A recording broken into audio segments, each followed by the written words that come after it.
I want to talk to you about something that I saw on Twitter. So, after a night of passion, one man took to Twitter to share an exit survey that he received from a woman he had just slept with. Now, the survey was asking him to rate her looks and also her performance in the bedroom. What do you guys think makes someone bad in bed? And if you like someone and they're bad in bed, do you give them feedback and try to work on it, or do you bounce? And are exit sex surveys the key to future happiness in the bedroom?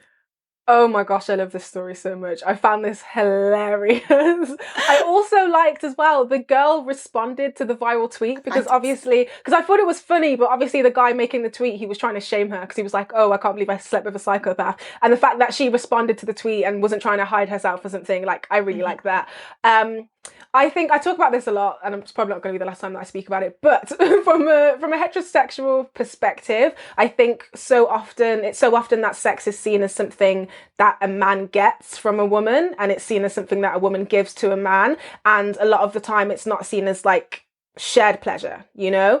And I think that can make for bad sexual experiences from people who have internalized that. So there was this psychologist called Donna Dawson, I hope I'm saying her name right, who said that everyone should be aiming for like an equal give and take scenario, which I of course agree with. And she also said that obviously practice makes perfect, which is why, like, in terms of if someone's bad, I wouldn't, like, would you say kick them to the curb or something? Like, I wouldn't bounce. Yeah, I wouldn't bounce because I have a friend who is in love with someone who was a virgin before they were with them, and they're having like they obviously had to have like a period of like understanding each other and communicating and all of that stuff, but they're now having like fantastic adventurous sex. So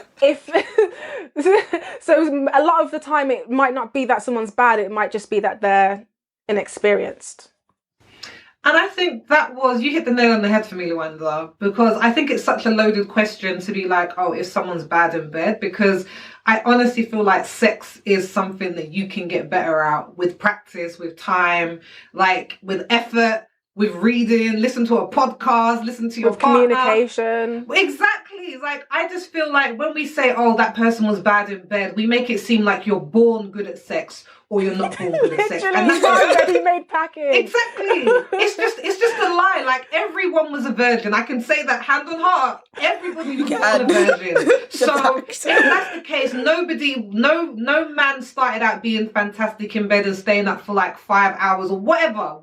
It doesn't happen. So I think that there should definitely be, maybe not an exit survey. That girl took it to the nth degree, but I love her balls for it. But there should be this kind of feedback that you should be having with your partner. Otherwise, the sex isn't going to get any better. Like, if you're not talking about it, there needs to be some sort of feedback session about it. But just be very careful, I think, how you have that with men. Because from my experience, men don't take it very well when you talk about things in the bedroom and how you don't think that they were not good or they didn't perform. Because I think for men, their sexual prowess and their ability in the bedroom, at least in society, has been very much linked to what they're like as a man, or you're more of a man. Like, you're more of a man. And I think it really knocks men's confidence when that happens. I'm thinking about whether I should give you guys a personal story. I can see it in your eyes. I mean, Sophie, you're always pushing Luanda to share, Sophie. So this is your opportunity to share if you really wanted to. You love to push Luanda to share if you feel like you want to share, Sophie. I'm always here for Luanda. Like, she's so good to me. I'm telling you, she's Sophie, so good to me. if you want to share, you have the space to. So let me give you an safe example. Space. So you have the floor. There was a guy once who I knew who made I'm listening. It's not listening face. You can. I can't. This was a guy who made comments about what a woman could achieve in the bedroom just because they never saw it happen. So, for example, like, if a woman isn't having an orgasm, he was the sort of man who'd been like, I think orgasms is linked to intelligence. So if you can't have one, it means you're not very intelligent.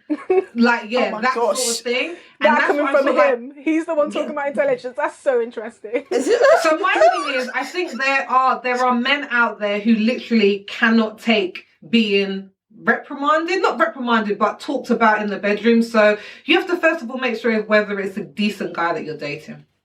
I think I'll agree with you. I think you guys both said it nicely about the fragility of men. You know, I always say that men are very sensitive, so you have to be very, very careful and be like kids' gloves around them.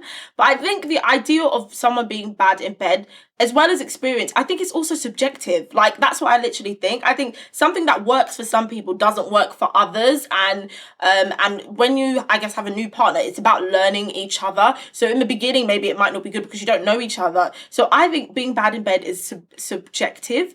I don't know if there needs to be like, I appreciate her, you know, her process and methodology with the survey, but I don't know if it has to be like so formal. I don't know if you know what I mean. Like, it's a bit strange that it's that formal.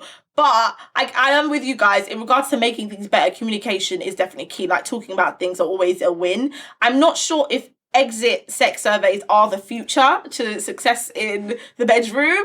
I just think it's just communication. Like, for me, the first word is communication. Just talk about it. Yeah, but I'm not mad at the exit survey because here's the thing though, like they had a short like romantic fling, and she knew that she wasn't going to see him again. So she was just interested to have some feedback, and even said on the survey, you don't have to put your name. You can be completely honest. I'm not going to feel like you're objectifying me. I just want answers to these questions. And I think that's fine, because I think when, like, as we're talking about, you know, people being sensitive, like, obviously everyone's going to feel some type of way if the person that you're having sex with is important to you. But if like a casual relationship has ended and you just want to know, was I the fellatio queen or not, then tick the box, bro. Why are you putting on Twitter? Send her back. But do you think she could have asked in the moment? Instead of sending an actual survey. Not like in the actual moment, I mean after. That's what I mean. Instead of sending an actual survey. That's what I'm thinking. Okay, I'm here for the surveys because I used to do surveys prior. I used to do. I don't understand you, Magda. You've lost me. Surveys prior. She means she had like a focus group. Was it like focus? Like a? Is that sort of? I used to do like quizzes. You used to do quizzes. You used to do quizzes. What were some of the? Or you'd give people quizzes. What were some of the questions on the quiz? Is she doing the quizzes or is she giving people the quizzes? I'm giving the quizzes before I started dating someone to see if I'm wasting my time. So you know, because I think when you're in the like the romance period and you're on the date, it's like being in a job interview. You're never going to show your bad side, right? So I'm thinking like everything can seem good until it's not. So I just want to know. I just like having big conversations. I like answering the big questions. So you know, I would just like slap a little survey on the table. And just be like, answer these questions. I'm interested. So, yeah. What were some of the questions? Stop trying to talk. I want to know. I haven't done this in a really long time, by the way. But the last time I did it, I asked, are you a feminist? If yes, what type of feminist are you? Because most people can just say yes, but they don't understand. If you can't say like what branch of feminism you are, you probably don't understand feminism. You're probably just lying to me. How do you feel about the arts? Will you support the creative arts? I can't remember what else I asked. Things that are important to me, you guys know, the general stuff, just to see where they tick. Because sometimes people would say like, okay, I don't have any interest in the creative arts, but if you were in a play, I'd come and watch it, and I'd be like, okay, that is good enough for me. But I feel like, Luanda, you can get all these answers through just a normal conversation. I don't know if I'm literally missing the link, but honestly, if I was on a date with a man and he said, "Hey girl, here's the survey. Do you need a pen?" and I need you to fill this out, I'd just be like, "What is this?" And I would slide it back and be like, "Can you just ask me the questions?" And I know like people do like give their representative when you first meet them, but I feel like maybe I'm just speaking for me. I'm such a direct person. Just ask me what you need to ask me directly and I'll say it. The survey is just crazy. Like, what are you going to do? Go home and tally up the statistics. Then at the end of the year, give me a Spotify wrapped up of like what I did well in the bedroom, what movie I liked, you didn't like. Like, it's too much. It's not for me. What I want to know, have you guys seen those sex surveys that you can do like in a couple though, where you can actually talk about what it is that you both like? So I read this article and it was about this couple, and this woman was saying they basically had sex in the same position for a few years. They just had like a very same stayed process. So she was like, they would start in one position, move to another, and it would always be the same. So they filled in this sex survey individually, and it talks about what you would both like. So it gives you lots and lots of options of like, would you like bondage? Would you like being tied up? Would you like a golden shower? Would you like all these different things? And then whatever you said yes to and you've matched with, then it will send the answers to your partner. And what's really good about it is that it doesn't send the things that you want to do, but your partner didn't. So you don't have to be like grossed out if they say, and I want you to like wear a nappy and pee in it. And that would really turn me on. Like, you probably don't want to know that. But I thought that that was a really good way to use a sex survey in order to bring people together, rather than it being something that you grade the other person against, like they're kind of inferior. Rather like, actually, how can we both do this and find enjoyment? I like that, Sophie. I like the idea of this. Yes. I think also because I think I read the same article as you, Sophie, and those people, they were in a marriage. So it's like, we're talking about communication and blah, blah, blah, but it can change over time, the more that you know someone and things like that. And we're talking about sensitivity, but your husband, your wife, like your life partner is saying, this is a bit boring for me. Like, so I think it's a really good idea because both of them can talk about things that they would want to try, and like Sophie said, it just shows you your matches and then you go from there. The woman even said like that they ended up falling back into their regular routine, but they feel a lot less mundane with it because they know that when they're ready, they just bust out the survey and they try a new thing again, because when they tried the new things, she said it was better than the premarital sex when they were young and dating and stuff like that. So I think it just opens up so many doors. I'm here for the surveys. I'm here for the quizzes.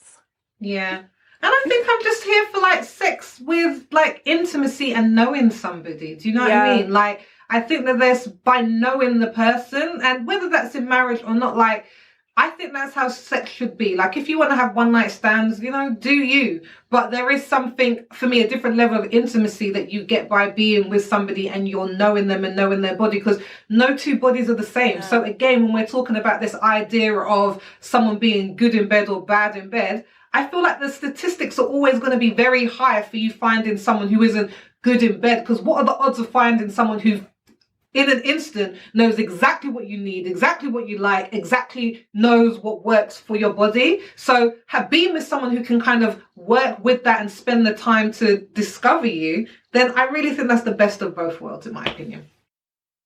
And just to add, I thought it was really cheeky that he put that on Twitter. I don't know why, but I found it cheeky. He called and weird. her a psychopath. I'm thinking, how do I make this and he so put her friend? name. But he put her name up there as well and everything. I just thought it was weird. Like, that to me was just weird. Or at least, because we are of the generation where something interesting happens, we put it on the internet, fine. But we at least have the decency to first get a little red mark and remove people's personal details. Like, blur out the photos, blur out the DP photos if you're putting up screen text and stuff like that, and just scribble out the name. Simple. It was cheeky. I wasn't here for it. Well, she got him back, I feel. I think she did, and good for you, Lily. Was it not Helen? We are on your I thought team. it was Emily. No, it was Lily. Definitely. No, guys, I saw Emily. I don't know what you're on about. Guys, we are pulling out random Brit No, names. I saw Emily. I don't know what you're on about.